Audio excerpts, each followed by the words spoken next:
Ողջույն սիրելի հայրենակիցներ, եթերում Նոյան Տապանն է։ Եվ այժմ մենք զրուցելու ենք գլոբալիզացիայի եւ տարածաշրջանային համագործակցության վերլուծական կենտրոն Հասարակական կազմակերպության նախագահ քաղաքագետ Ստեփան Գրիգորյանի հետ։ Ողջույն եմ, պարոն Գրիգորյան, շատ շնորհակալ եմ, որ ընդունել եք հրավերը։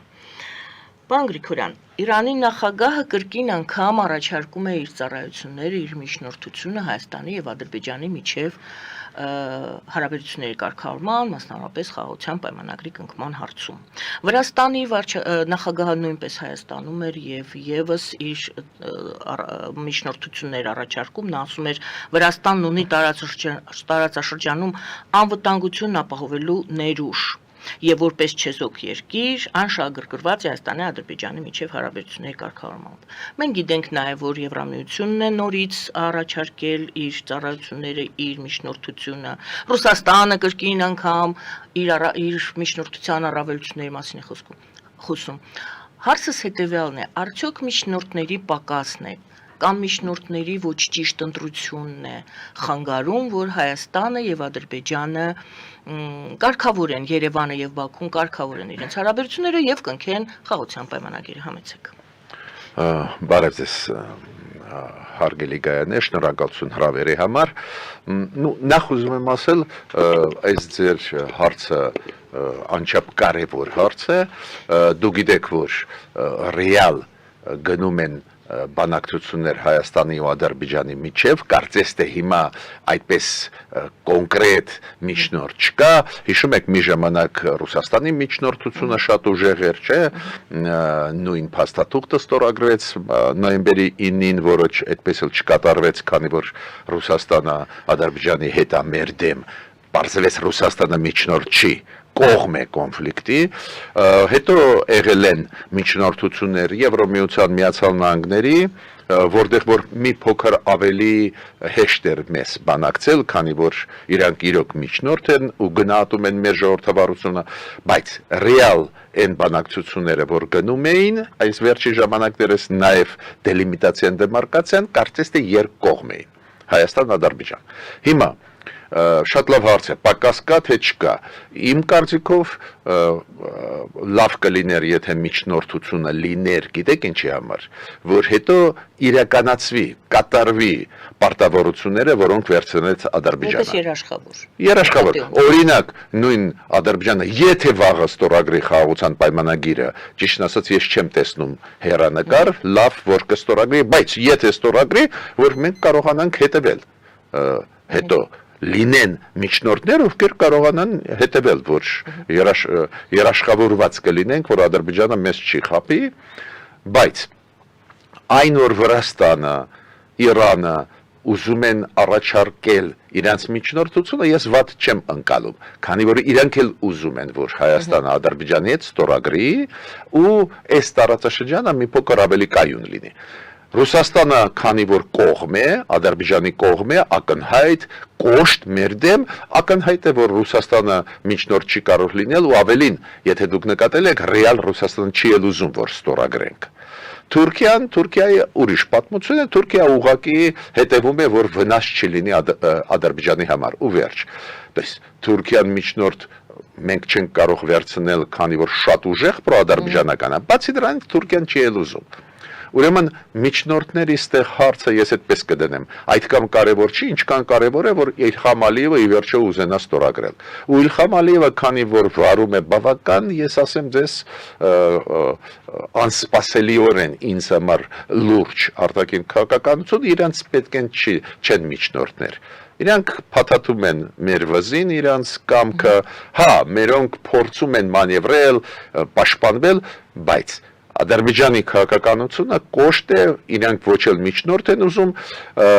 ու իմ կարծիքով չեն ուզում ստորագրել ու միջնորդները չեն կարողանալու ու գոնե այսօրվա պայմաններում իրանց ստիպել։ Մինչ այս մայիսի 9-ը մենք վաղուց վանից սպասում էինք, ասում էինք գուցե մայիսի 9-ին Մոսկվա գնալով Փաշինյանը, Ալիևը, քանի որ երկուսն էլ ոնց որ թե այնտեղ են լինելու, գուցե ձգում են մինչև Մոսկվա գնալը, քանի որ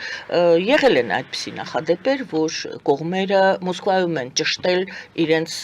անելիքները։ Կարծում եք արդյոք, որ այս անգամ եւս Մոսկվայի ինչ որ ուղղությամբ է նայում Ալիևը ճշտելու համար իր անելիքները։ Որպես միջնորդի հարցս նորից նույն թեմայի մասին։ Ну, գիտեք ինչ է, պարզե Ռուսաստանը երազում է, որ նորից Հայաստանը համաձայնվի, որ երկկողմ լինի։ Քանի որ Ադրբեջանը համաձայն է, Հայաստանը կոշտ դեմ է ու ճիշտ է անում, որ դեմ է։ Պարզե, որ այո, միգուցե նույնիսկ Ալիևը ուզում է, որ այնտեղ հանդիպեն, ինչ որ բաներ խոսեն։ Բայց ես չեմ հավատում, որ հիմա այս կարևոր մայիսի 9-ին Ռուսաստանի համար կլինի ռազմական շքերթ։ Պուտինը երազում է, որ շատ լիդերներ գան։ Գալիս է պաշտոնական այցով Չինաստանի ղեկավարը։ Ռուսաստանին հիմա փրկում է Չինաստանը, այդ մեծ գաղտնիք չի։ Ուրեմն Պուտինը կենտրոնացված կլինի այս հարցերի վրա, դա բացառվում է, որ ինքը կարողանա ժամանակ տրամադրի այդ միջնորդությանը Հայաստան-Ադրբեջանը, այդ էլ ինքը չի ուզում, որ ստորագրեն, չի ինքը պետք է պայքարի։ Դրա համար ես ուզում եմ ասել, այս ձևի հույսեր չեն իրականացվի, եթե օրինակ մեր իշխանությունները մտածում է կարողա Մոսկվայում Ալիևին Պուտինը ասի ու Ալիևը ստորագրի։ Այս ձևի բաներ իմ կարծիքով ռեալիստական չեն, բայց ես այդ ակնարկները լսել եմ նաև մեր իշխանություններից, հիշում եք, երբ որ պաշտոնյաները ասում են միգուցե Ալիևի հետ այնտեղ հանդիպում լինի, երկկողմ չի լինի, հիշում եք, նույնիսկ ասում էր պրեսկարտուարը Նիկոլ Փաշինյանի, երկկողմ հանդիպում չի լինի Պուտին Փաշինյան Ալիև, բայց երկկողմ կարող է լինի, ասենք Ալիև Փաշինյան, բայց ես անկեղծ ձեզ ասեմ, այս մթնոլորտում շքերթի լարված վիճակ այս միջոցառման հետ կապված աշխարհով մեկ լարված վիճակի հիմա տարբեր հայտարարություններ, Եվրոմիություն, Միացյալ Նահանգներ, Տրամպը ասեց, մենք ենք հաղթողը պատերազմում, երկրորդ համաշխարհային, մենք գլխավոր դեր ենք կատարել, Պուտինը ասում է, ես եմ կատարել գլխավոր դեր, Ռուսաստանն է, ինչ եմ ուզում ասել, այդ մթնոլորտում, որ ինչ որ լուրջ բան լինի հայ-ադրբեջանական չեմ հավատում։ Այդ դեպքում մեծ խնդրանքս, այո, մեկ ամբողջ շաբաթ քննարկում էինք, թե ինչու է Փաշինյանը գնում, առավել եւս երբ ռազմական շքերթ է այնտեղ, որտեղ Հայաստանը ռազմական շքերթին չի մասնակցելու, ռազմական շքերթը Ադրբեջանի էլ ավելի այսպես խորացվում է թեման, այդ դեպքում իմաստը Փաշինյանի դուք ինչպես եք հասկանում գնալու։ Ու ես շատ եմ վերջի օրերը ես շատ եմ խոսացել այդ թեմայով, նաև իմ YouTube-յան ալիքում Ստեփան Գրիգորյան, նաև ասել եմ, դուք գիտեք այդ YouTube-յան ալիքը ես շատ ակտիվ զարգացնում եմ, շատ կարևոր է հասարակության համար ամեն մի թեման ավելի լայն բացել, բայց հիմա ես ուզում եմ ինչ ասել շատ կարճ, քանի որ խոսացել եմ մի քանի հեռուստաալիքներով, պետք է ասեմ, որ միանշանակ դեմ եմ, որ Նիկոլ Փաշինյանը գնա, այնտեղ քաղաքական վտանգներ կան մեզ համար,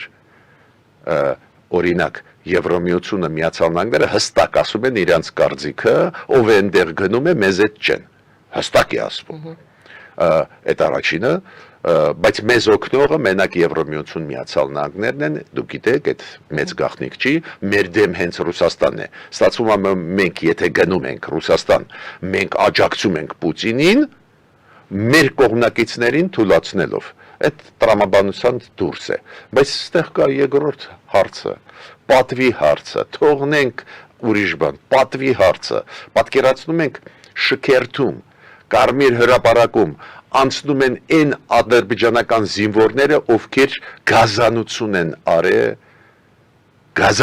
են արել պատերազմի ժամանակ, երկրորդ Ղարաբաղյան պատերազմի ժամանակ։ Հենց իրենց են բերում այդ խմբավորումները, որոնք գազանություն են արել։ Ու ինչ, Նիկոլ Փաշինյանը պետք է տրիբունայից ծափ տա։ Չէ, գիտեք, կան բաներ, որ իրոք պետք է մտածել։ Ու երրորդ գործոնը, որը առաջացավ վերջի ուղակի ժամերը, մեգուցե վերջի 2 օր, տեսակ ինչքան հիմա լարվեցին ռուս-հայկական հարաբերությունները, այդտենց էլ վատ վիճակում են, բայց ոնց լարվեց,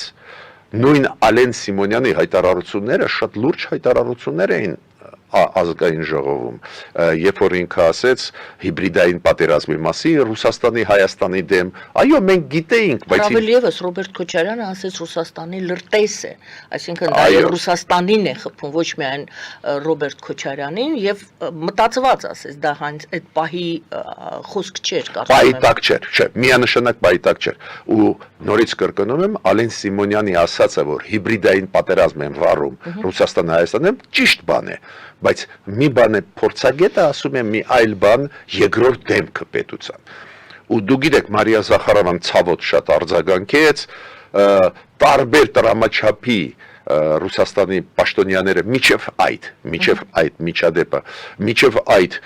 սպառնում էին մեզ, երկրորդ ճակատ ուզում ենք մեր դեմ բացել, նաև դեսպանը ստեղ կապեր կինամ։ Դες այս լարված մտնոլորտում ինչ գործ ունի Նիկոլ Փաշինյանը Մոսկվայում։ Դες մենք Ձեզ եք բացատրում, դուք եք հարցնում, ինչ գործ ունի։ Ես հույսով եմ, Դուք ինչ բացատրություն եք տալիս։ Բայց ես հույսով եմ, որ չի գնա, վերջի պահին չի գնա, նու առիթ կգտնեն բացատրության համար, ոնց հիմա Հունգարիայի վարչապետը չի գնում։ Դուք գիտեք, Օրբանը միակն էր, որ ասում էր 100%-ով կգնամ։ Հիմա մարդկանց ասեմ, ինչի Օրբանը չի գնում։ Քանի որ շատերը զարմացած էին, որ Օրբանը 100%-ով պետք է գնար Հունգարիայի վարչապետ։ Չի գնում մենակ Ամերիկայի խոսքերից հետո, ոչ թե եվրոպացիների։ Տրամպը ասեց, այդ բաց թողնվեց մեր հասարակության կողմից։ Տրամպը ասեց, առաջինը հրամանագիր ստորագրեց, որ մայիսի 8-ը դառնում է հաղթանակի օր Միացյալ Նահանգների համար, միջև այդպես չէր, ու երկրորդը դրանից հետո դա 3-4 օր Տրամպը հայտարարեց, որ մենք ենք գլխավոր հաղթողը այդ պատերազմում, այլ ոչ թե Եվրոպան կամ Սովետական միությունը։ Դե պարզա Օրբանը խոմ չէր գնա Պուտինին մարտահրավեր նետել Տրամպին։ Միտքս ինչու՞մ է, այս մտնոլորտում գնալ պետք չի։ Հիմա ինչու միջև այդ ուզում էին, ես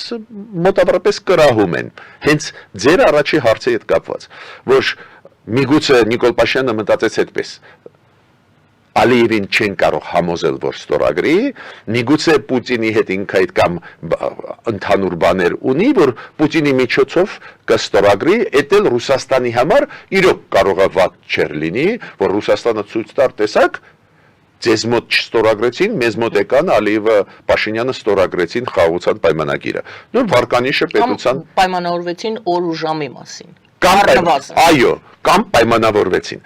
Դա է պատճառը, որ դեր են երկու շաբաթ առաջ, մի շաբաթ առաջ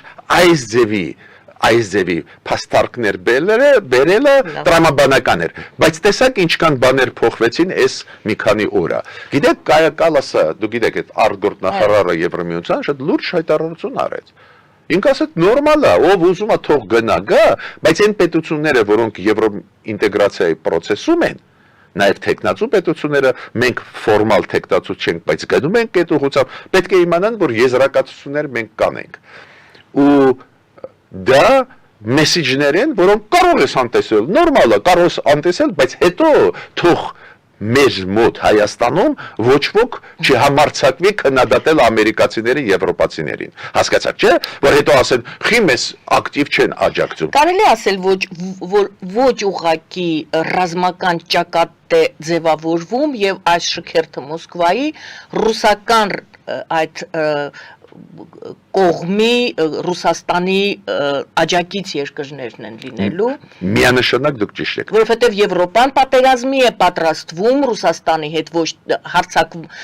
ենթադրելով, որ Ռուսաստանը հարձակվելու է, նշանակում է ճամբարների արդեն խոսք կա, ռազմական ճամբարների մասին է խոսքը։ Այո, դուք շատ լավ բառ օգտագործեցիք, ճակատներ են ձևավորվում։ Վաղուց այդ process-ը սկսվեց։ Հայաստանը մեղավոր չի։ Այդ պատերազմը Ուկրաինայի դեմ սկսեց Ռուսաստանը։ Եվրոպան ուզած պաշտպանվում է։ Տրամպի վերջի քայլերը շատ լուրջ են։ Շատերը մտածում էին, որ Տրամպը գնաց դեպի Ռուսաստան, արի մտածենք ինչ անենք։ Դա էլ տրամաբանական էր, բայց Տրամպը հետ կանգնեց վերջի 2 օրը։ Ես Նիկոլ Փաշինյանին ուզում եմ ուշադրությունը Նիկոլ Փաշինյանի դարձնել դրա վրա։ Տրամպը վերջի 2 օրվա մեջ թեքվեց նորից դեպի Ուկրաինա, ավելին ինքը ասեց, ես Միացյալ Նահանգները կդառնան այդ կոնֆլիկտի կողմ, то есть անցնեն Ուկրաինայի կողմ։ Բացի դրանից այդ հայտարարությունը պատերազմի երկրորդ համաշխարհային պատերազմի արդյունքների մասին, որ Ամերիկան էլ գլխավորը, շատ լուրջ մեսեջներ են։ Հիմա դու պետք է որոշում կատարես, բալանսավորում չես կարող անել։ Բալանսավորումը կբերի նրան, ոչ նրանք քեզ հետ կլինեն, ոչ էլ սրանք, այս ձևի գիտեք, երևույթներ ավարտում են ցեղասպանություններով։ Այս ձևի ազգեր, ովքեր չեն կարող կողմորոշվել, ջարդերի տակ են ընկնում։ Հասկացաք։ Դա է պատճառը, որ դու պետք է կողմորոշվես, բայց մյուսը ինչի շարի մեջ ընկնել, ինչի գնալ Մոսկվա, երբ որ դու գիտես, որ Ալիևը քեզ կնսեմացնի։ Բացառվում է, որ Ալիևը չխոսա այդպես կոչված հայկական ֆաշիզմից։ Անհավատալի բան չէ, սուտ, բայց Ալիևի սա կոնցեպտներից մեկն է։ Ինքը ասում է, ոնց մենք ռուս ժողովրդի հետ կռվել ենք գերմանական ֆաշիզմի, այդպես Ադրբեջանի ժողովուրդը ստիպված էլ 30 տարի պայքարել էքստրեմիզմի դեմ, հայկական սեպարատիզմի դեմ, տերորիստական խմբերի դեմ։ Շատերը չգիտեն այդ դատավարությունը շինծու, որ գնում է Բաքվում, գիտեք ոնց են ձևակերպում։ Ոչ միայն տերորիզմ հայկական, նաև միջազգային տերորիզմ։ Դա է պատճառը Լիբանանահային բաց չեն թողնում։ Ինչ կապ ունի այդ մարդը, որ դատում են։ Ցույց տալու, որ տեսակ էքստրեմիստը, տերորիստը եկավ Լիբանանից ու աջակցում էր հայերին։ Այս շատ բաներ չեն հասկանում, պետք է բացատրես անընդհատ։ Ուրեմն, եթե նույնիսկ 2 շաբաթ առաջ ինչ որ տրամաբանություն կար գնալ Մոսկվա, այս վերջի մի շաբաթվա զարգացումները ցույց են տալիս, որ ուղղակի ռիսկային է։ Ինչու այդ ռիսկի պետք է գնանք։ Բայց միշտ ես կրկնում եմ մեկ բառ։ Ընտրել են Նիկոլ Փաշինյանին։ Ինքը որոշում կատարողն է։ Թող ինքը որոշում կատարի։ Մենք հետո կասենք այդ որոշման հետ կապված մեր ասած։ Իդեպ հիշատակեցիք ձեր YouTube-յան ալիքը, չեմ կարող նշել, որ որքան արագ եւ օպերատիվ եւ օգտակար եք դուք արձագանքում բոլոր իրադարձություններին, ես հետևում եմ ձեր YouTube-յան ալիքին եւ տեսնում եմ, թե ժողովուրդը ինչպես շնորհակալ է ձեզ, որ դուք կարողանում եք, դե դժվար շրջան է, իհարկե, դժվար շրջան է, դժվար է կողմնորոշվելը եւ ձեր մեկնաբանությունները իսկապես օգտակար են, չէի կարող չնշել։ Ինքս եւս շնորհակալ եմ ձեզ այդ ձեր YouTube-յան ալիքը։ Ես ենթադրում եմ, որ մեծ դժվարությունների եք այո հանդիպում այդ ալիքը վարելուց։ Կան դժվարություններ։ Նու շնորհակալություն բարի խոսքերի համար, հարգելի Գայան է, բայց ես ուզում եմ ասել, որ այ երբ որ մենք խոսում ենք հիբրիդային պատերազմի մասին, հիբրիդային պատերազմի մեջ մտնում է նաեւ պայքար այս հայտնի Հայաստանի փորձագետների, հայտնի on-line ռեսուրսների Նոյան Տապանի պես, այլ ռեսուրսների, այլ ազնիվ սկզբունքային փորձագետների, մեր YouTube-յան ալիքների դեմ անընդհատ գնում են հարձակումներ։ Այդ հարձակումները մարդիկ չեն պատկերացնում, դա ֆիզիկական հարձակում չի։ Օրինակ, Ադրբեջանը, Ռուսաստանը բողոքներ են ուղարկում։ Ավտոմատ YouTube-յան ալիքը սկսում է դանդաղացնել, որ ստուգի։ Դա համապատասխանում է թե ոչ։ Ձեր ալիքի վրա բողոք են։ Պարբերաբար բողոքում են, ինչու։ Քանի որ մենք ձեզ հետ աշխատում ենք ազնիվ, սկզբունքային, գլխավոր ինֆորմացիան մարդկանց տալիս ենք, ստուգում ենք, վերստուգում ենք։ Ու դա ուժեղացնում է մեր հասարակությունը, ուժեղացնում է սփյուռքայությունը, ուժեղացնում է Հայաստանի Հանրապետության հասարակությունը։ Եթե դու ճիշտ ինֆորմացիա ունես, դու ուժեղ ես։ Նայեք, ինչ սկանդալ է հիմա Ռուսաստանի եւ Ադրբեջանի միջև, գիտեք ինչ հարցով։ Ադրբեջանը ի պաշտոն է հայտարարեց իրենց ազգային ժողովի համապատասխան հանձնաժողովի նախագահ, որը զբաղվում է հիբրիդային պատերազմի դեմ պայքարով, կիբերհարձակումները։ Ապրեք։ Ինքը հայտարարեց այդ մարդը Ադրբեջանի, որ մեր ԶԼՄ-ների վրա Ռուսաստանի կիբեր հանցագործները հարձակվեցին։ Բերեց փաստեր, ինչու։ Ինքը ասեց, ինչու սկսեց պաշտպանել իրենց ԶԼՄ-ները, քանի որ իրենց ԶԼՄ-ները Ալիևի տակ են, տարածում են իրանց պրոպագանդան Ռուսաստանի հարվածը իրանց վտանգի տակ է դնում ու ինքը լրջագույն հարված հասցրեց ինչու Ալեն Սիմոնյանը խոսեց 3-4 օրը հիբրիդային պատերազմի Ռուսաստանի քանի որ մեր իշխանություններն էլ տեսնում են այդ հիբրիդային հարձակումները վնասում են մեր հասարակությանը այն օբյեկտիվ ինֆորմացիա տվող ԶԼՄ-ներին փորձագետներին թույլատնում է Չէ, միջև ստուգում են, միջև նորից YouTube-ը սկսում է նորմալ աշխատել, ինչ որ ժամանակ կորցնում ենք։ Հիմա ամեն րոպե պայքար է գնում։ Ամեն րոպե ճիշտ ժամանակին ստանալ ինֆորմացիա անչափ կարևոր է, դա է պատճառը, որ ես ասում եմ մեր հասարակության։ Ուշադիր հետևեք մեզ հենց այս ԶԼՄ-ներին։ Նաև այդ թվում ինչու ես այդ բարի խոսքերը ասում եմ Նոյան Տապանին, ես անընդհատ հետևում եմ ձեր աշխատանքի, քանի որ ստեղ ես տեսնում եմ պլուրալիզմ, տարբեր մարդկանց, տարբեր կարծիքներ ներկայացնող դուք տալիս եք, ու այդ աշխատանքը անչափ կարևոր է։ Շատ անգամ մարդիկ չեն հասկանում, որ դա հենց ուժեղացնում է հասարակությունը։ Այո, հաճախ ասում են կողմնորոշեք, դուք դիրքորոշում հայտնեք, բայց կարևորը ԶԼՄ-ների գործը, այո, պլուրալիզմն է։ Այո, Իմ միանշանակ։ գործը որպես փորձագետ ու իմ Ստեփան Գրիգորյան YouTube ալիքում կողմնորոշել դեպի ազատություններ, դեպի օբյեկտիվ իրավիճակ։ Այո, վերջին շրջանում շատ են խոսում այն մասին, որ Ռուսաստանը, կարծես թե հիբրիդային,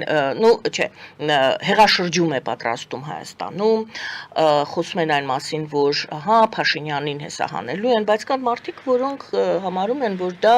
արվում է հենց Փաշինյանի դիրքերը ամրացնելու համար, որ տեսեք, եթե Ռուսաստանը ուզում է հանել Փաշինյանին, ուրեմն Փաշինյանը հակառուսական է եւ պետք է պաշտպանել Փաշինյանին։ Ես ուզում եմ այս մեր հատվածում հարցազրույցի դիտարկենք այդ բոլոր տարբերակները եւ այսպես Ռուսաստանը հեղաշրջում է պատրաստում, արտահերտ ընտրություններ է պատրաստում, հարցականներով է սա, թեերով է, թե ընտրություններին է պատրաստվում 26 թվականին եւ ընտրություններին խորհրդարանական Ռուսաստանի ազդեցության տակ գտնվող ուժ պետք է անցնի եւ նրանք ամեն ինչ անում են, որ անցնի եւ Էլինորից հետ են գալիս Նիկոլ Փաշինյանի դեմ է աշխատում Ռուսաստանը, արդյոք։ Շատ լավ հարցադրում է, նայեք, հիբրիդային պատերազմ, որ ասում ենք, իր մեջ բաղադրիչներ կան։ Օրինակ, Ռուսաստանի պաշտոնյաները հակահայկական հայտարարություններ շատ են անում, բոլորը գիտենք, հիմա չեմ կարկանի։ Սովորել ենք, այսպես։ Սովորել ենք, վերջի սադրանքներից մեկը, երբ որ ասեցին, դուք ուզում եք երկրորդ ճակատ բացել, Ուկրաինայից հետո Ռուսաստանի դեմ անհեթեթություն այս իշխանությունը մենակ խաղաղությունից է խոսում ու ուզում է խաղաղություն ոչ ճակատի մասին է բայց տեսակ այդ միգից հիբրիդային պատերազմը ակնարկեցին որ կարող են հարձակվել Հայաստանի վրա ինչպես Ուկրաինայի վրա դա վախացնում են բայց քողարկված էսպես այո ապրեք դա էլ չէ հիբրիդային պատերազմը երկրորդ մասը հիբրիդային պատերազմի երբ որ օգտագործում են հայկական ազգանուններով Ռուսաստանի պրոկրեմլյան մարդկանց օգտագործում են Հայաստանի դեմ, քննադատում են իշխանությունների դեմ են խոսում երրորդ ուղղությունը օգտագործել պրոռուսական ԶԼՄ-ները Հայաստանի ներսում պրոռուսական ԶԼՄ-ները հայլեզու որոնք ասում են չէ ոնց գնանք Եվրոպա առանց Ռուսաստանի հետ չեն կարող մյուս տրեկը ասենք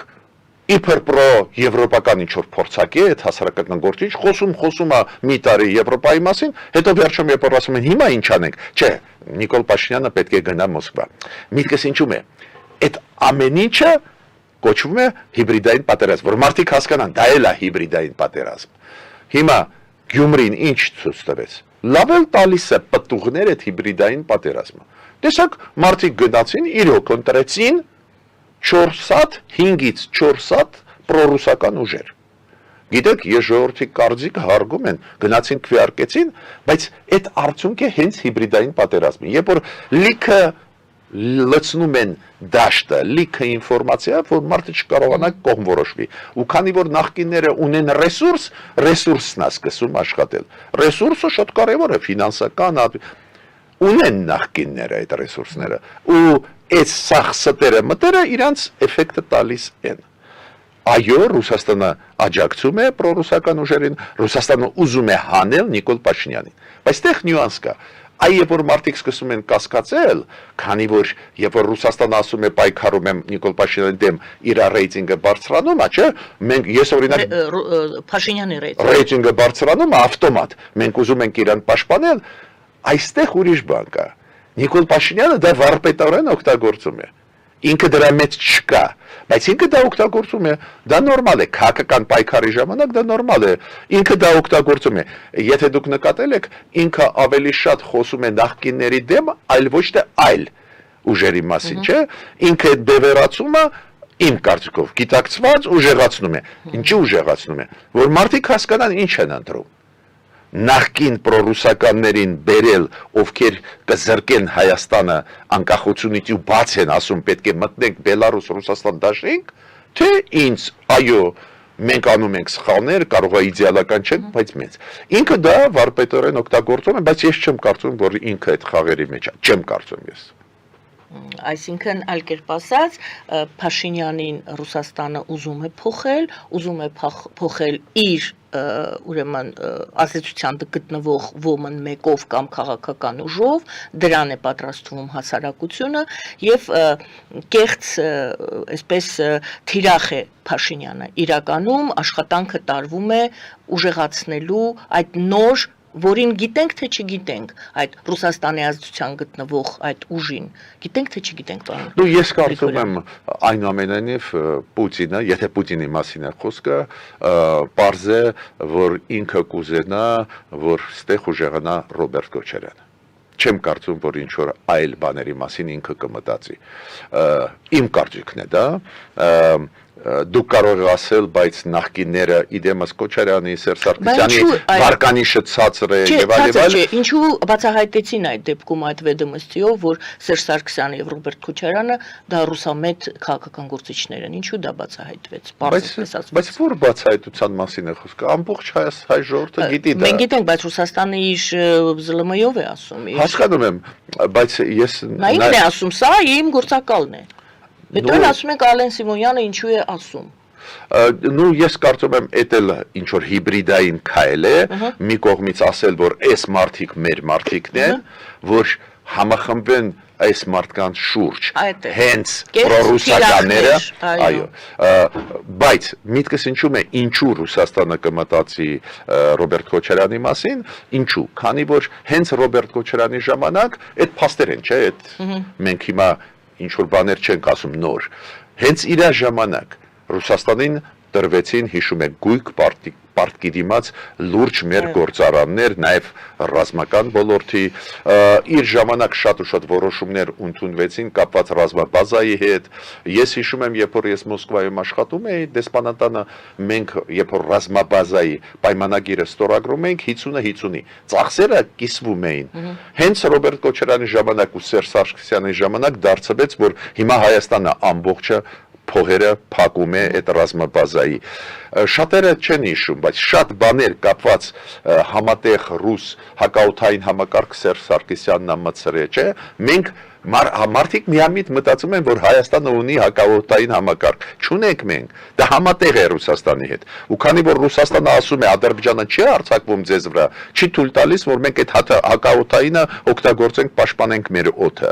Այդպես եղել է 2022 թվականի սեպտեմբերին, այդ փաստեր են։ Միտքս ինչու՞մ է։ Այդ վեդոմստիով ոչ մի գաղտնիք չեն բացել, այդ մարդիկ իրենց գործունեությամբ պրոռուսական, Սերժ Սարգսյանը չհրաժարվեց ասոցիացիա ստորագրել Եվրոմիության հետ։ Ուրեմն ուզում եմ ասել, այդտեղ մեծ գաղտնիք չի, միգուցե Ռուսաստանը ինչ էր ուզում ասել, որ հայեր պրոռուսական նորմալ մարդիկ, ովքեր մտածում են Ռուսաստանի հետ պետք է շփվել։ Այստեղ է մեր շահը, ստեղ են մեր մարդիկ, այս սրանց շուրջ համախմբվեք։ Բայց իմ կարծիքով, եթե Պուտինի մասին է խոսքը, ինքը մտածում է երկրորդ նախագահի մասին։ Ուրիշ բան է, հայ ժողովուրդը պետք է ընտրություն կատարի, այդ ուրիշ խնդիր է։ Բայց Ռուսաստանի ցանկությունները իրանց ուղեղում Պուտինի, իմ կարծիքով կապված են երկրորդ նախագահի հետ։ Եվ Գյումրիում էլ այդպես ռեպետիցիան արվեց, հա։ Այո, ու բավական հաջող արվեց, կան փաստեր, հիմա կան բաներ, որ ճիշտ չի ասել։ Կան փաստեր, որ կիբեր հարձակում եղել է, կան փաստեր, որ նաև քվեարկության հետ կապված եղել են խնդիրներ, Ռուսաստանը խրախուսել է ուղղություն քվեարկության, բայց այո, ռեպետիցիան եղավ Գյումրիում։ Հիմա պետք է արդար ընտրություններ անցկացնես, ոնց եղավ Գյումրիում։ Ինչքան չէին բողոքում ընդդիմադիրները, մի հատ բողոք օֆիցիալ չտվեցին։ Արդար պետք է անես, բայց պետք է պաշտպանես հասարակությունը ռուսական հիբրիդային պատերազմից։ Ուրեմն ես հույսով եմ, որ մեր իշխանությունները խոսքից կանցնեն գործի։ Շնորհակալ եմ, Գովազդ հայտարարենք եթերում, պարոն Գրիգորյան, եթե դեմ չեք, սիրելի հայրենակիցներ, Գովազդը եթերում, մնացեք մեզ հետ, պարզապես տեղեկացնեմ, որ մեր ալիքի նոյանտապանի ուղիղ եթերները դուք կարող եք տեսնել նաև Patreon-ի մեր էջում, որի վահանակը տեսնում եք էկրանի ստորին հատվածում, եւ եթե ցանկություն կա նաև աջակցել նոյանտապանին։ Եվ այսպես Գովազդը եթերում։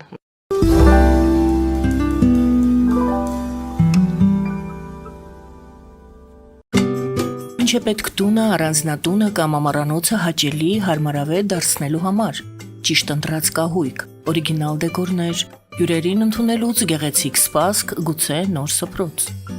60-ից ավելի ճանաչված եվրոպական բրենդների ինքնատիպ, չկրկնվող եւ մատչելի ընտրանին Fortuna Home and Country House խանութ սրահում։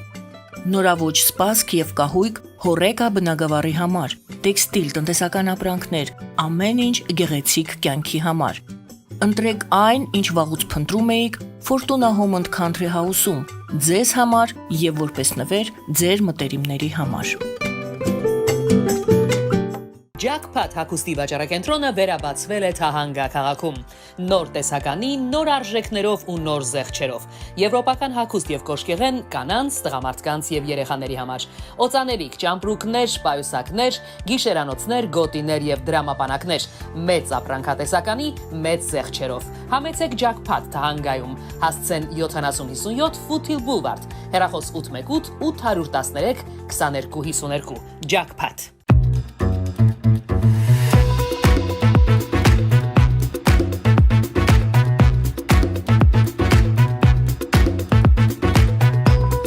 Արարատ ռեստորան, ընտանեկան եւ ընկերական ժամանցի լավագույն հասցե, սիրված արտիստներ, հյուրընկալ մթնոլորտ, հարուստ ճաշացան, անմահական խորտիկներ, Արարատ ռեստորան, հասցեն անփոփոխ, սիրով սպասում ենք ձեզ։ Ավելի քան 11 տարի աքսիոմետ վնասվածքաբանական վերականգնողական բժշկական կենտրոնում գործում են հենաշարժիչ համակարգի խնդիրների լուծման բոլոր ժամանակակից մեթոդները։ Հասցեի Երևան, Տերյան փողոց 3 շենք, 42 տարածք, հեռախոս 010 522 882, 091 522 882։ Լավագույն պաղպաղակ, բնական, համեղ եւ մատչելի գներով պաղպաղակը կարող եք ձեռք բերել բոլոր հայկական խանութներում։ Պահանջեք հայկական պաղպաղակ, Թամարա պաղպաղակ։ Glendale West Pharmacy, ձեր ուղեկիցը տեղերի աշխարհում։ Ունեք հարցեր, զանգահարեք 818 548 5157 հեռախոսահամարով կամ այցելեք 1109S Glendale Avenue, Glendale CA 91205 հասցեով։ Նոյանտապանի վազող տողում հայտարարություններ տեղադրելու համար այցելեք Երևան, Իսահակյան փողոց 28, 3-րդ հարկ կամ զանգահարեք 055 50 90 50 +118 967 567 կամ էլ կապվեք կոնտակտ Շնիկ NTM էլեկտրոնային հասցեով։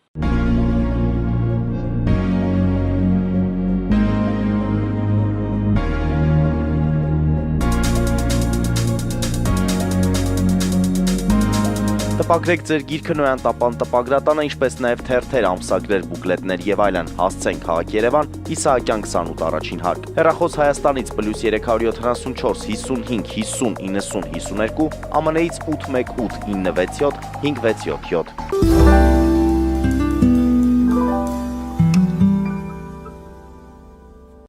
Հայրենակիցներ, հիշեցնեմ, որ մենք զրուցում ենք պարոն Ստեփան Գրիգորյանի հետ գլոբալիզացիայի տարածաշրջանային համագործակցության եւ համագործակցության վերլուծական կենտրոնի նախագահ։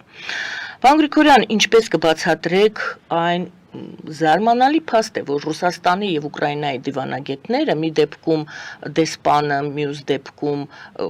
Բաքվում, Ադրբեջանում դեսպանը, մյուս դեպքում փոխ արտգործնախարարը, երկու ոնց որ թե պատերազմող երկրների դիվանագետները միաձայն հիանում են Ալիևի արարքներով Արցախում, հիանում են այն ամենով, ինչ նա կառուցում է Արցախում։ Բելարուսը եւս Բելարուսիայի կարծեմ վարչապետներ 3 Բաքվում էլի Արցախի հետ էլի նորից նույն հիացմունքի խոսքերը, հա տեսեք ինչ քանդված էր, հիմա ինչպես է վերակառուցվում։ Անկամ Բելարուսը, որը ՀԱՊԿ-ի անդամ է, Հայաստանի հետ միասին, այսպես Ադրբեջանի հետ խոսում են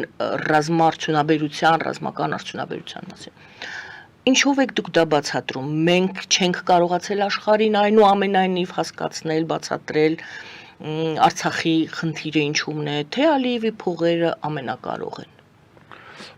Գիտեք, կարևորագույն դա հարց է։ Շատ ակտուալ հենց Հայաստանի համար, այլ ոչ թե Ադրբեջանի։ Ինչ մենք չենք անում, օրինակ, ես մի օրինակ ձեզ բերեմ։ Շատերը մտածում են, որ աշխարհը գիտի, որ Ալիևը չի ուզում ստորագրել խաղաղության պայմանագիր, Հայաստանը նախ ուզում է։ Այդպես չի։ Իմ շփումները եվրոպացիների հետ, տարբեր այլ երկրների, ոչ եվրոպական փորձագետների, դիվանագետների հետ ցույց են տալիս, որ իրենք այդպես հստակ չգիտեն, էս ինչա։ Հա, մի կողմից Հայաստանը ասում է, որ ուզում է ստորագրել, բայց մյուս կողմից Ադրբեջանն էլ ասում է, որ ուզում է ստորագրել։ Ու պարզ է ժամանակ ենք ծախսում մենք փորձագետներս բացատրելու, որ մերոնք իրոք ուզում են, Ադրբեջանը դադակ խոսքեր է ասում։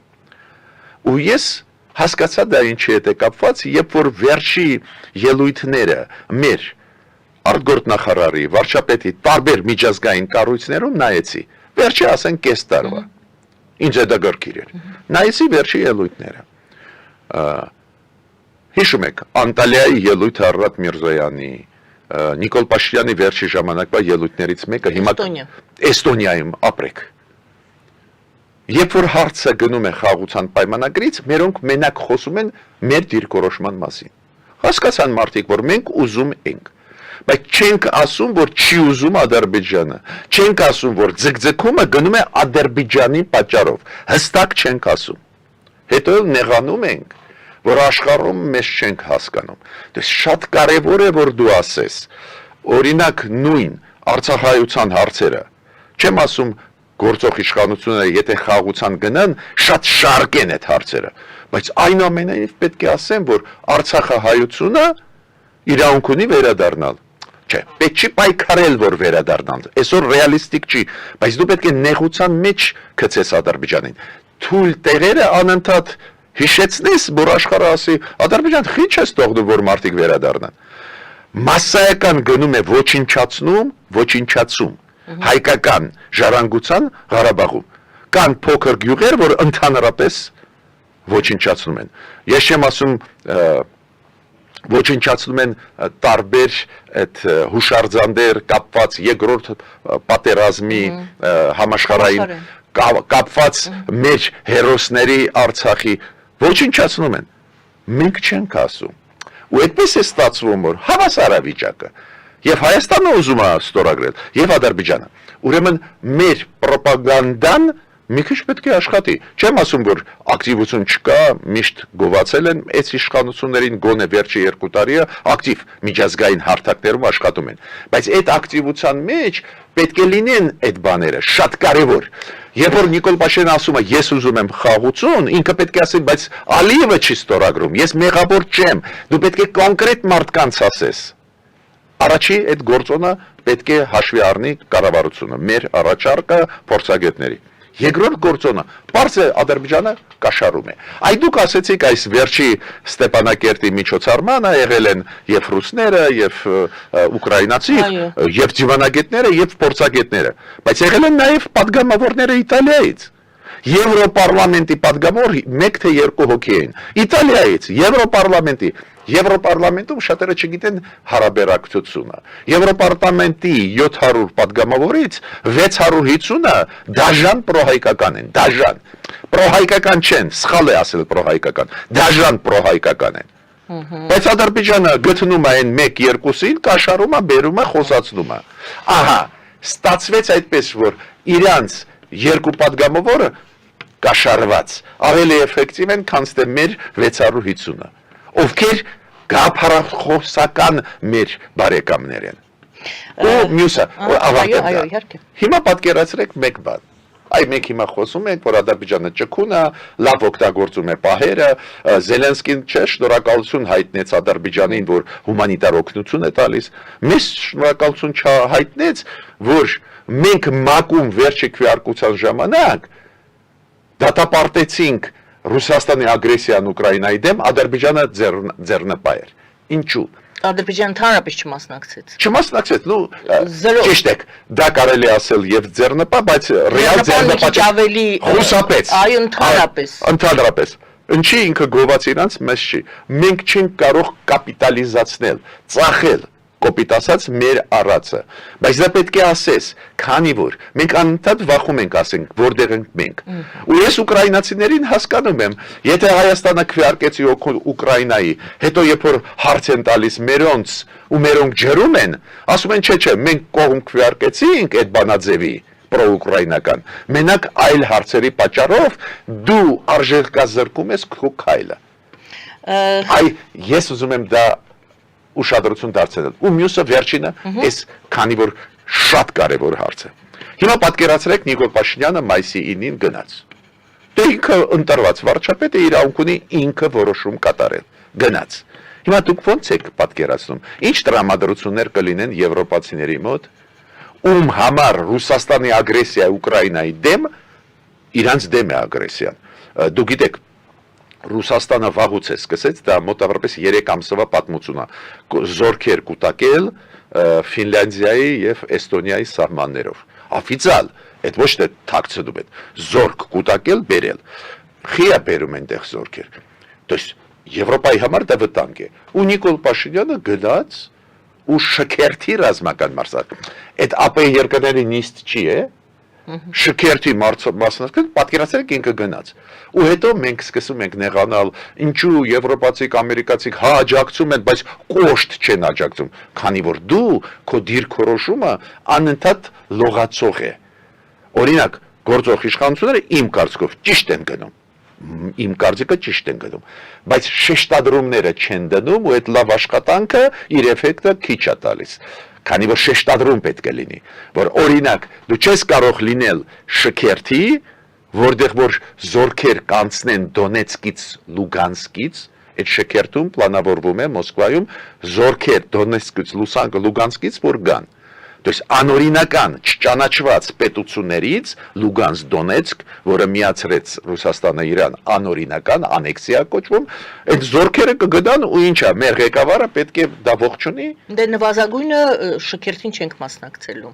Ինչ որ կարողացան անեն, մերժեն, չմասնակցեն։ Որտեղ է դուք գիտեք, որ չեն մասնակցում։ Մերոնք չեն մասնակցի։ Հայկական Չէ, զորախումբի մասին։ Զորախումբի մասին է խոսքը։ Չէ, ես զորախումբի պատկերացրեք զորախումբն էլ հա։ Չէ, այդ հայտարարություն չէ, ես ուրիշ բանի մասին եմ ասում։ Նիկոլ Փաշինյանը կանգնած է տրիբունաներում։ Ընդունելու է այդ պարադը։ Հա, ու այդ պարադը։ Ու պատկերացնում եք, այն մարդիկ Դոնեցկում, Լուգանսկում որ սպանել են երեխաներին, կանանց այդ սախապացուցվածը, չէ, ուկրաինացիներին։ Դու այնտեղ կանգնած ես։ Հետո նեղանում ես, որ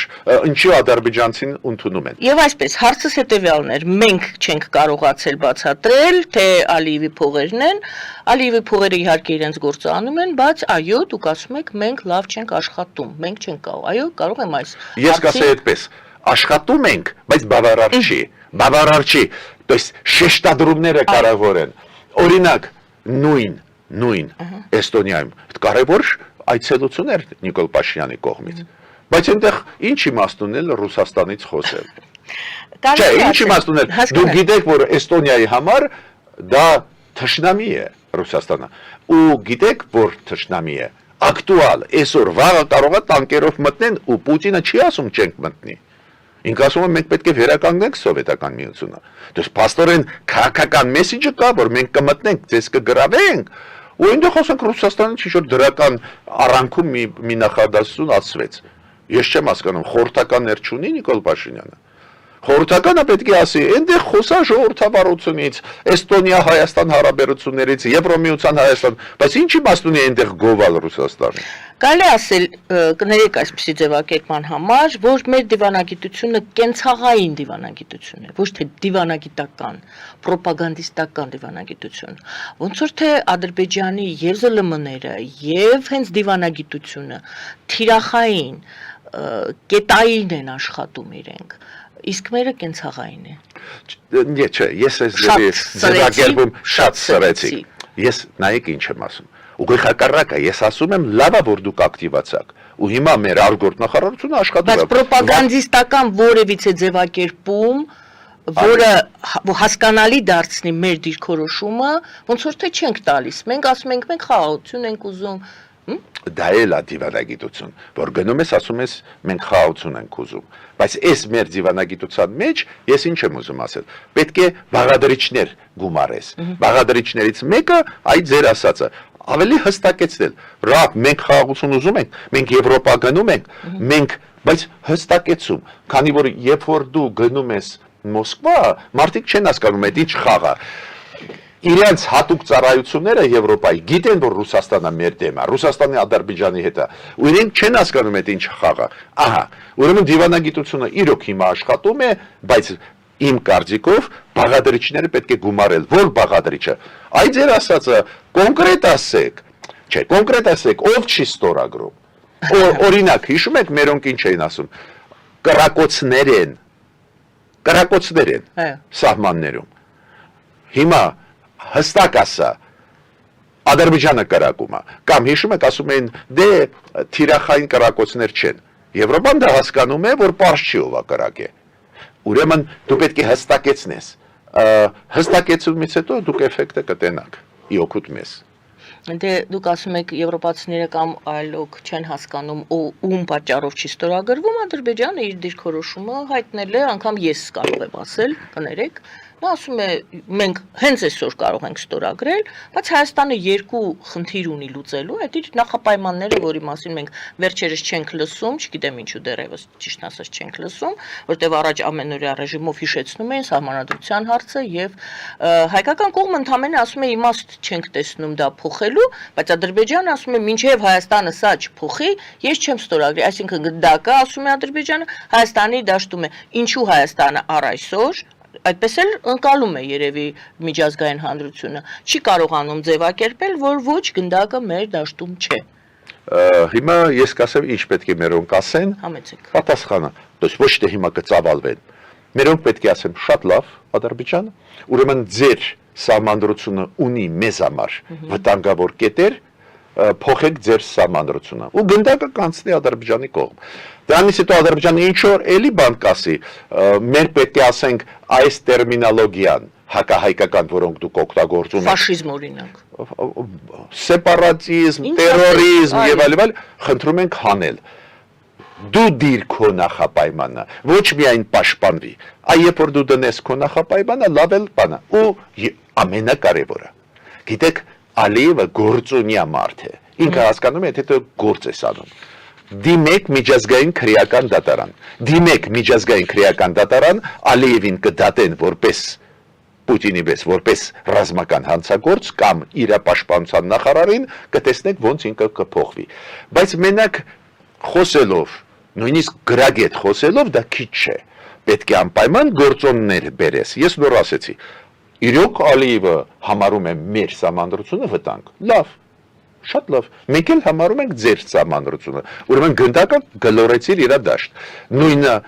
մի բան էլ ինքը ասում է, ասենք նոր նախապայման, ասում է շատ լավ, մենք էլ կդիմենք միջազգային քրեական դատարան։ Այլ կերպ ասած, Ադրբեջանը գրոհում է, Ադրբեջանի դիվանագիտությունը գրոհող է, մեր դիվանագիտությունը պաշտպանվող է, դուք հակահարցակ գրող չէ, բայց հակահարցակվող դիվանագիտություն եք առաջարկում։ Այո, բացի դրանից ես պետք է ասեմ, եթե նեղության մեջ Ալիևին չդնես, ոչ մի բան էլ չի ստորագրի։ Նեղությունը ինչից է գալիս։ Երբ որ դու միջազգային քրեական դատարանի որոշում կունենաս, որ հանցագործություններ կատարվի Հայաստանի դեմ 2022 թվին։ Հասկացաք, Այդ դեպքում ինքը կմտածի ստորագրել թե Ընդ որում նեղության մեջ պետք է դուք ըստ ձեզ Հայաստանը դնի, ոչ թե Վաշինգտոնը, Եվրամիությունը, Ռուսաստանը, Իրանը։ Շատ լավ ձևակերպեցիք, ես գիտեմ կարծիքը իշխանությունը համարում է, որ մի քանի հարցերով ուրիշները պետք է նեղության մեջ գցեն։ Այդ կարծիքը իշխանության մեջ կա, չեմ ասում։ Եւ հանգիստ սպասում են, թե երբեն գործընթացները զարգանան։ Գիտեք դա ինչ տրամաբանություն է։ Իրան հարցը լուծվի։ Հա, չէ, բայց ստեղ ինչ որ տրամաբանություն կա, իշխանությունը ինչ է մտածում։ Երբ որ մենք ենք սերում հարաբերությունները, ել ավելի քիչ հավանական է, որ Ալիևը ստորագրի։ Ստեղ տրամաբանություն կա, բայց ես ասում եմ հակառակն է։ Հակառակը, երբ որ դու մեղմ ես գնում, Ալիևը չի ստորագրի։ Միջինը, հա, պետք է գտնվի։ Միջինը պետք է Ոսկե գտնվի։ միջին։ Այո։ Շնորհակալություն եւ հետեւյալ թեման, ինչպես է գնահատում, ուր են հասել Իրան, Եվրամիություն, Իրան, Միացյալ Նահանգներ, բանակցությունները, պատերազմի վտանգը դեռ առկա է ձեր կարծիքով եւ անպայման կդիտարկենք Հնդկաստան, Պակիստան, կարծես թե այս գիշեր ինչ որ բան այնտեղ սկսել է, սա մեծ հրդեհի կարող է վերածվել, թե լոկալ է եւ այսպես երկու թիրախ կա այսօր, այսպես պատերազմական, մեկը ոնց որ թե Պակիստան, Հնդկաստանը սկսվել է եւ Իրանը կսկսվի թե ոչ։ Գիտեք, ես Պակիստանից կսկսեմ, ասեմ ինչու։ Այդ թեման Հնդկա-Պակիստանը կան հարաբերությունների սերման նաև մեր թեման է։ Համոզված եմ, որ շատ մարդիկ հիմա կզարմանան, կասեն ինչ կապ ունենք այնտեղ։ Պակիստանը ավելի դաժան վերաբերմունք ունի Հայաստանի նկատմամբ համեմատ Ադրբեջանի։ Շատերը չգիտեն։ Իրենք մեզ ոչ ճանաչում են, ոչ էլ համարում են ժողովուրդ եւ այլն, շատ դաժան է Պակիստանի։ Ուրեմն ու Ադրբեջանը դուք գիտեք, հիմա իրանց հետ մեծ ռազմատեխնիկական համագործակցություն ունեն, հիմա իրանց կործանիչները պետք է առնեն լրջագույն։ Պակիստանը բոլոր միջազգային ակցիաներում մեր դեմ ելույթներ է ունենում։ Թշնամի է։ Ինչի ենք մենք լուր նստած։ Ինչի չենք անում հայտարարություն ի օգուտ Հնդկաստանի։ Ասենք անընդունելի տերորիստական, ահաբեկչական ակտեր անել, եթե կան հարցեր պետք է լուծվեն բանակցությունների միջոցով, դատապարտում ենք Պակիստանը։ Ինչի չեք անսում։ Քանի որ Պակիստանը մեր հարցերով դաժան մեր դեմ է։ Նորից կրկնում, շատերը մտածում են, որ գլխավոր մեր դեմ պետությունը այսօր գոնե այդպես է։ Ադրբեջանը, երկրորդը Ռուսաստանը, երրորդը Թուրքիան սխալ են գիտեն։ Ամենադաժան մեր դեմ քաղաքականությունը վարում է, քաղաքական, դիվանագիտական Պակիստանը ավելին ասում է, եթե լինի հիմա նորից սրում Հայաստանի հետ, մենք զորք պաշտոնական կուղարկենք։ Այս դեպի թշնամի պետություն կուդա դալշի, որ ռուսերեն ասում են։ Ու օրինակ հիմա մի հատ բոքսենք Պակիստանին, հայտարարություն անենք, որ մտահոգված ենք այդ սրմանը, հարաբերությունների, դուք գիտեք, Հնդկաստանը ի պաշտոն է հայտարարեց մի քանի կետերին հարվածներ հասցնելու, ու զգուշացրեց, որ դա բանակը չի, բանակի ստորաբաժանումները Պակիստանի այլ ահաբեկչական խմբեր են, հասցրեց, Պակիստանը պատասխանեց այս գիշեր, սրվում է, բայց ես ուրիշ կոնտեքստով եմ նայում այս խնդրին։ Մեր շահերից ելներով, այսա, որ ես ասում եմ նահահարցակ քաղաքականություն, որ Հնդկաստանը, որը այտենց էլ մեզ հետ լավ լինի, հիմա ավելի ուժեղ, ավելի լավ լինի, ավտոմատ դա նշանակելու է, որ վաղը ինչ-որ միտեղ, երբ որ Ադրբեջանը սխալ բան ասի, հնդիկները տեղը կդնեն, ու Հնդկաստանը այդքան լուրջ երկիր է, որ Տրամպը չի համարձակվի իրանց դեմ խոսալ։ Դուք գիտեք, որ Տրամպը ասաց, հարց չկա Հնդկաստանի դեմ մենք այդ հարկեր, տուրքեր չենք բարձրացնի, միջև չբանակցենք, այդ հայտնի բաներ են։ Միտքս ինչու՞մ է այդ երկիր, որտեղ 1.5 միլիարդ մարդ է ապրում ու ասեմ դες իրանց հայ տեխնոլոգիան, բարձր տեխնոլոգիաները շատ ուժեղ զարգանում են։ Դες այդ լուրջ երկիրը ավտոմատ մեր դաշնակիցն է։ Ինչի՞ չեք անում հայտարարություն։ Դուք լսել եք, որ մենք արել ենք։ Չէ, չենք լսել ու դուք կարծում եք, որ սա լոկալ բնույթ չի կրելու, այս թե Չէ, այդ լոկալ չի կրելու, լոկալ բնույթ չի կրելու, այս կշարունակվի, կուժեղանա, ես չեմ ասում հիմա լայնամասշտաբ պատերազմ, որ պատերազմական գործողություններ կլինեն, կասկածի չունեմ։ Պակիստանը ասեց ամբողջ աշխարհը կպայթեցնեմ, եթե Հնդկաստանը ինձ գրոհի։ Այո, Ամբողջ աշխարհը կպայթեցնեմ։ Այո, հիմա ես ինչ եմ ուզում ասել, այս ձեր ասած ճակատների բաժանումը ստեղել է գնում։ Այո։ Ու Հնդկաստանը պարզա կլինի Ամերիկայի հետ, Եվրոպայի հետ, մեզ հետ, բայց եթե դու բան չես ասում ու հետո վաղը Այդ գալիս մեզ ես, հետը մի քիչ པարզ չի արդեն։ Ինչ Եթե է։ ճակատների է բաժանվում, մեզ հետը մենք որտեղ ենք։ Շքերթի գնացող այո, այդ մեզ հետ ասեցիք, մեզ հետ կլինի Հնդկաստանը։ Պետք է հասկանալ մեզ հետ որ ճամբարում։ դու գիտեք, որ հնդիկները հրաժարվեցին Մոսկվա գնալ ու պարզ է պատճառը առաջի հերթին էսա, բայց համոզված եմ, որ Հնդկաստանի վարչապետը մտածում էր ոնց խուսափի, քանի որ Տրամպը իր հետ խոսած, շատերը չնկատեցին, որ Տրամպը իր հետ խոսած ու Տրամպը մեսիջներ Հնդկաստանին ուղարկեց։ Ինչ եմ ուզում ասել, երբ որ պետությունը մնում է ոչ ստեղ, ոչ այնտեղ, ի վերջո տուժողը ինքն է։ Քանի որ եթե դու ոչ մի ճամբարում չկաս, վաղը որ քեզ վրա հարձակվեն, ոչ ոք քեզ չի աջակցի։ Հետո էլ մենք շատ հետաքրքիր է, հետո նեղանում ենք, ասում ենք, «Ինչ չօգնեցին», բայց խի պետք է քեզ օգնեն։ Եթե հիմա նեղության մեջ է Հնդկաստանը, այնտեղ լուրջ կարող են զարգացումներ լինեն։ Շատ լուրջ զարգացումներ ու ասենք մենք գոնե ֆորմալ հայտարարություն գիտեք ինչ տիպի որ քննադատում եք տերորիստական խմբերը ովքեր արեցին քայլեր Հնդկաստանի դեմ հա նույնիսկ ու Պակիստանին կոչ են անում զսպվածություն ցուցաբերել ցույց տալ իօգուտ Հնդկաստանի բայց ոչ ուժեղ նույնիսկ այդ չենք համարձակվում Իրանը հիմա ես ձեզ ասեմ Հիմա ձեզ ասեմ, կհիշեք իմ խոսքերը, մոտ ժամերը Ալիևը ելույթ կունենա, Ալիևը անձամբ, կամ իրանց արտգործնախարարությունը, ու կդատապարտեն Հնդկաստանին։ Քանի որ Պակիստանը իրանց դաշնակիցն է, իրենք իրանց դաշնակցական պարտավորությունները կկատարեն։ Ես ավելին ձեզ ասեմ, հիմա խորհրդակցություններ են գնում Թուրքիա, Պակիստան, Ադրբեջան համատեղ ինչ-որ հայտարարությունով։ Միտքը հասկացաք, չէ՞։ Ուրեմն նույնիսկ չխորանալով այդ թեմային շատ պետք է ասեմ, որ ստեղ մենք անելիք ունենք։ Իրանի հարցը եւս քանի որ դա մեր տարածաշրջանն է եւ վտանգ կա, եթե Իրանը բռնկվի, Ադրբեջանը կարող է սանձազերծված քայլերի դիմել։ Միշտ այդ վտանգը կա, բայց Իրանի դիվանագիտությունը շատ ուժեղ է, տեսակ իրանք կարողացան ներգրավել Տրամպին այդ բանակցային process-ի մեջ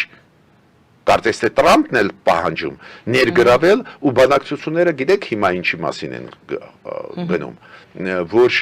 Իրանը իրավունք ունենա օգտագործել միջուկային էներգետիկան խաղաղ ճանապարհով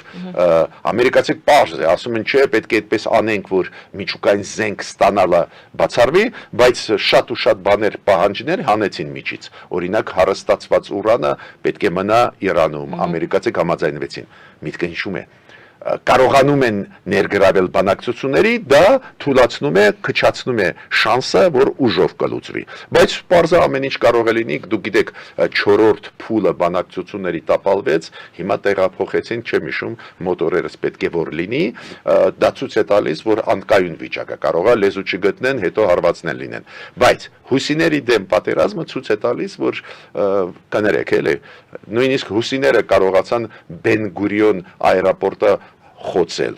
դուք գիտեք այնտեղ նաև վիրավոր մարդիկ կան ինչ եմ ուզում ասել որ այդպես հեշտ չի էլի Իրանի դեմ պայքարել եթե նույնիսկ հուսիների